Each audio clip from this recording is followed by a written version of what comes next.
जय हिंद दोस्तों, equal military service पे पर बड़ा अपडेट। सभी को इंतजार है कि माननीय हाई कोर्ट में जो हमारा केस डिस्पोज ऑफ हुआ था, तो सुप्रीम कोर्ट के लिए क्या है तैयारी। कल ही, आज नहीं, कल बहुत बड़ा दिन है। आगे हम कितना और बढ़ेंगे, कल फैसला होगा। जैसा कि माननीय वीर बहादुर सिंह जी ने अपने वीडियो से भेजा। हिंद, मैं Veer Bahadur Singh, national coordinator voice of ex serviceman society and chairman united front of ex serviceman. मैं भारत के सभी पूर्व सैनिकों को ये सूचना दे दूं कि equal rate of military service पे के संबंध में हमने जो एसएलपी सुप्रीम कोर्ट में फाइल किया था, कल माननीय सुप्रीम कोर्ट में उसकी एडमिशन के लिए सुनवाई है। आइटम नंबर 17 पे लिस्टेड है। धन्यवाद। जय हिंद, जय भारत। और हमारे साथ उन्होंने ये चीज शेयर की है कि आप निश्चिंत रहिए, कुछ न कुछ अच्छा ही होगा। बिल्कुल कहा है, होपिंग फॉर द बेस्ट। जैसे आप देख रहे हो, जैसे उन्होंने अपने वीडियो में सारी चीजें कही हैं। सभी भूतपूर्व सैनिकों से उन्होंने गुहार लगाई है कि आप हमारा समर्थन करिए।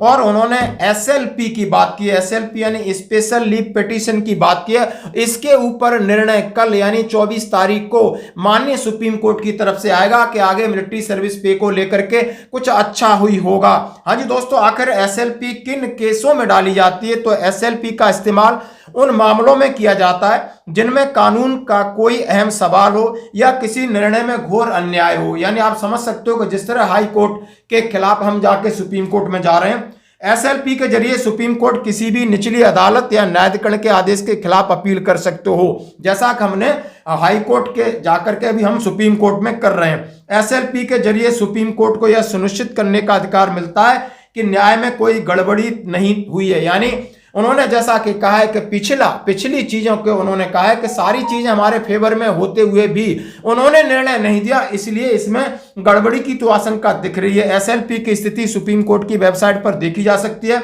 अगर सुप्रीम कोर्ट एसएलपी को गलत तरीके से खारिज कर देता है तो याचिकाकर्ता समीक्षा याचिका दायर कर सकते हैं, यानी फिर भी चांस रहता है। एसएलपी को भारत के संविधान के अनुच्छेद 136 के तहत दायर किया जाता है। और दोस्तों, ये अब और वीडियो पुरानी क्या तैयारी थी, सारे मैं वीडियो दिखाऊंगा। यानी अब एक बार फिर ये केस पर उम्मीद बढ़ी है कि आखिर जेएसयू जवानों को न्याय मिलेगा या नहीं मिलेगा। तो सुप्रीम कोर्ट में बड़ी लड़ाई का आगाज कल से है दोस्तों, कल से आगाज है, जैसा कि आप वीडियो में सुन सकते हो। पुराना वीडियो में दिखाऊंगा जिसमें उन्होंने अपनी पूरी तैयारी के बारे में बात की कि हमने पूरे, हमारे वकील साहब हुई हैं, और उनकी फीस के बारे में बात की, उनके स्टडी के बारे में बात की, उनके पक्ष के बारे में बात की। और उन्होंने कहा है कि नहीं, देर है अंधेर नहीं है, और हमें पेशेंस रखना है, और इस चीज को लेकर के हम लगातार अपना संघर्ष जारी रखेंगे दोस्तों। यदि न्यायालय से है हमें कोई उचित फैसला नहीं मिलता है तो हम फिर उसकी तैयारी और तरीके से करेंगे। धन्यवाद दोस्तों। जय हिंद, मैं Veer Bahadur Singh, national coordinator voice of ex serviceman society, chairman united front of ex serviceman. MSP पे दिल्ली हाई कोर्ट का फाइनल ऑर्डर आ गया है। अब दिल्ली हाई कोर्ट के वेबसाइट से भी इसको डाउनलोड कर सकते हो, और हम इसको सर्कुलेट भी कर देंगे। आप इस ऑर्डर को पढ़िए। हमने अब हमारी मेहनत नज़र आएगी। हमने सब अपनी बात इसमें मेंशन करवा दी है, मेंशन्ड है। ये खुद ही कह रहे हैं कि भाई हमारा जो पक्ष है कि भाई हजारियस सिचुएशन है, आइसोलेशन है, डिप्राइवेशन है, थ्रेट ऑफ लाइफ है, ये कंटिन्यूअस एक्सपोजर जो हैं, इसको सबसे ज़्यादा अफेक्टेड हम लोग हैं। लिख रहे हैं कि they submit that if the purpose of MSP is to compensate the officers for hardship and turbulence inherent in the service and for the effect of continuous exposure to hazardous situation, isolation, deprivation and threat of life, there is no reason to differentiate between the officer and the JCOR who in fact are more exposed to such threat। वही तो हम कह रहे हैं कि भाई जो भी आपने पैरामीटर किया है, फिक्स किया है एमएसपी देने के लिए, उसको सबसे ज़्यादा फुलफिल हम लोग कर रहे हैं। तो नर्स को हमसे डबल और ऑफिसर्स को हमसे ट्रिपल क्यों दे रहे हैं? आगे इन्होंने कहा है आगे इन्होंने कहा है कि कोर्ट जो इंटरवेन कर सकते हैं अगर आर्बिट्रेशन है ऑर्डर में, अंडर आर्बिट्रेशन है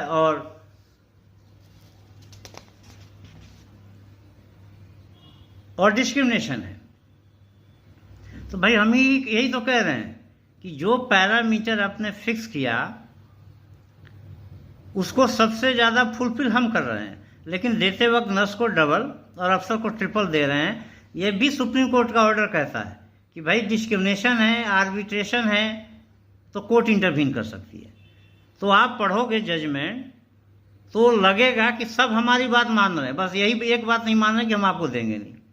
और उसके लिए इन्होंने नायक हरबाल के चंडीगढ़ हाई कोर्ट के अंदर जो केस फाइल थी उसका आड़ ले लिया कि उसके केस को कोर्ट ने ये कहते हुए रिजेक्ट कर दिया है कि पे कमीशन एक एक्सपर्ट बॉडी है और हमारे पास लिमिटेड स्कोप है उसमें इंटरवीन करने का, और इंटरवीन कर सकते हैं। आगे कह रहे हैं कि अगर डिस्क्रिमिनेशन है, आर्बिट्रेशन है तो इंटरवीन कर सकते हैं, और इंटरवीन किया है। आप अफसरों के मेजर जनरल बैंस का केस पढ़िए, इंटरवीन किया है। एनएफयू का केस पढ़िए, एनएफयू इंटरवीन किया हुआ है। आप डिसेबिलिटी पेंशन का पढ़िए, उसमें गवर्नमेंट ने इंटरवीन किया हुआ है। राशन मनी फ्री राशन का पढ़िए, उसमें भी गवर्नमेंट ने इंटरवीन किया हुआ है। तमाम तरह के पे मैट्रिक्स का पढ़िए, गवर्नमेंट ने इंटरवीन किया हुआ है। मेजर जनरल, डिप्टी जनरल का पे फिक्सेशन, पेंशन फिक्सेशन का पढ़िए। लेफ्टिनेंट कर्नल, कर्नल, ब्रिगेडियर के पे बैंड की पढ़िए, शिफ्टिंग का हुआ है। तो गवर्नमेंट जहाँ जहाँ अफसरों का मुद्दा है वहाँ इंटरवीन किया है।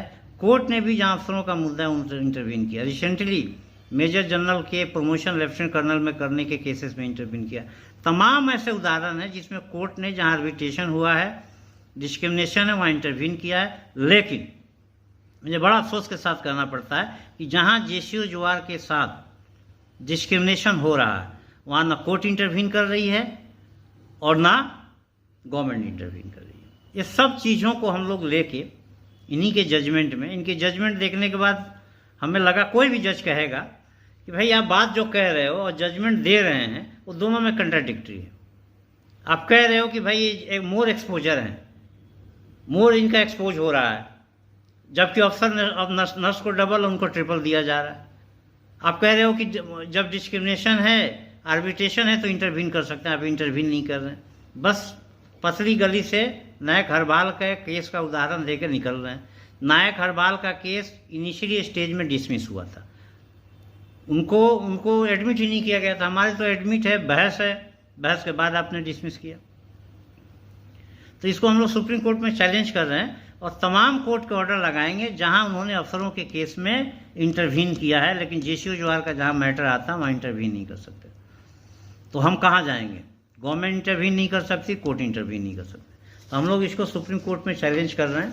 हालांकि उन्होंने ये कहा हुआ है कि आप गवर्नमेंट को रिप्रेजेंटेशन दे सकते हो, तो हम लोगों ने कई दिया हुआ है, उस पर गवर्नमेंट ने कोई कार्रवाई नहीं किया है। हम लोग सुप्रीम कोर्ट में जा रहे हैं। और मैं पूर्व सैनिक भाइयों से अपील करना चाहता हूँ कि बहस के दौरान एक बात हुई थी, उन्होंने ये कहा जज महोदय ने कि जब 6 पे कमीशन में जवान से डबल नर्स को दिया जा रहा था तब आप लोग क्यों नहीं रिप्रेजेंटेशन दिए?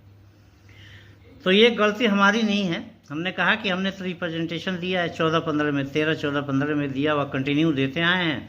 और गवर्नमेंट ने हमें आश्वासन दिया था कि 7 CPC में इसको हम रेक्टिफाई करेंगे, लेकिन हुआ नहीं। लेकिन ये एक जो पीछे रिप्रेजेंटेशन नहीं दिए गए, उस समय हमारी संस्था थी नहीं, लेकिन जो संस्थाएं उस समय कार्य कर रही थी, जैसे लीग था, एयरफोर्स एसोसिएशन था, वो सब अफसर लेड थे, अफसरों का नेतृत्व में हो रहा था।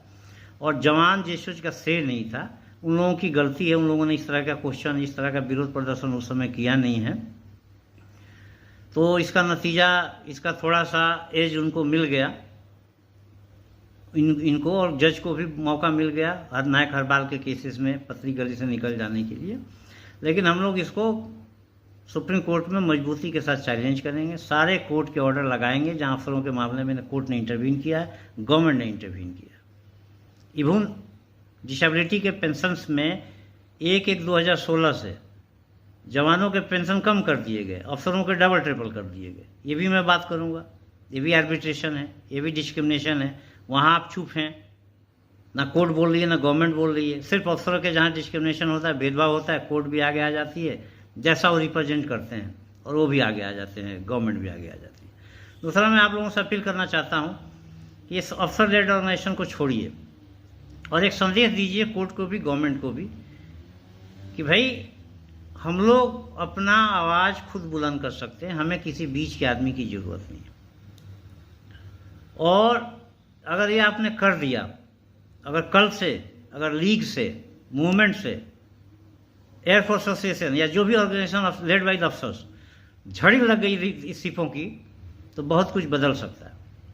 एक और मैं आप लोगों से अपील कर रहा हूँ कि जो भी इसमें मदद करना चाहते हैं, जिस रूप में भी, ड्राफ्ट देखना चाहते हैं ड्राफ्ट देख लें, केस के सुनवाई में आना चाहते हैं आएँ, क्या सहयोग करना चाहते हैं करें। ये नहीं कि जब ऑर्डर आ जाता है तो सिर्फ क्रिटिसिज्म के लिए बने हुए हैं। क्या मदद कर सकते हैं, आके मदद करिए। नहीं मदद कर सकते हैं, कोई दिक्कत नहीं, हम लोग तो लड़ ही रहे हैं। जय हिंद, जय भारत।